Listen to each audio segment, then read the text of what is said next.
তাপসটাকে ধরেছে, এখন সিবিআই ওকে রেপ করে দিয়েছে।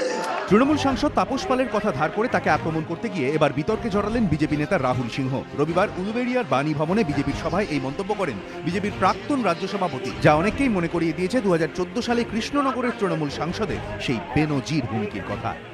একটা যদি কোন বিরোধী আর যে তৃণমূলের কোন মেয়ে, কোন বাপ, কোন বাচ্চার গায়ে হাত দেয়, তাদের পুষ্টিকে আমি চাটা করে চলে যাব। আমার ছেলেদের ঢুকিয়ে দেবো, রেপ করে চলে যাবো, রেপ করে চলে যাবো।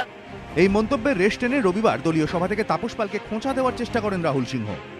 এমন ভিড় যে বাড়ি বাড়ি ছেলে পাঠিয়ে মা বোনদের রেপ করে দেয়, এখন সিবিআই ওকে রেপ করে দিয়েছে।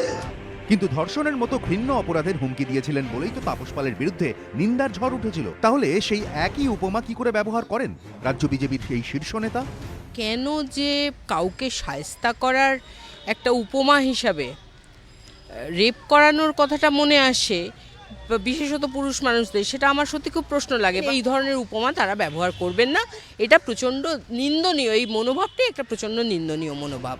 অনেকেরই দাবি তৃণমূল সাংসদ তাপস পালের মন্তব্য যতটা নিন্দনীয়, রাহুল সিংহের মন্তব্য ততটাই কুরুচিকর। প্রতিপক্ষকে শায়েস্তা করার কথা বলতে গিয়ে কেউ কি করে ধর্ষণের মতো শব্দের ব্যবহার করতে পারেন? রাহুল সিংহ কি তাহলে তাপস পালের মতোই অসংবেদনশীল নন? প্রশ্ন অনেকেরই।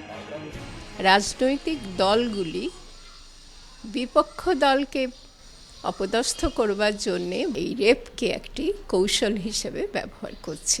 তাপস পালের উক্তিতে সেটা স্পষ্ট, রাহুল সিনহা তার উক্তিতেও সেটি স্পষ্ট, সেই সত্যই স্পষ্ট হয়ে উঠছে। এটা অত্যন্ত দুঃখজনক।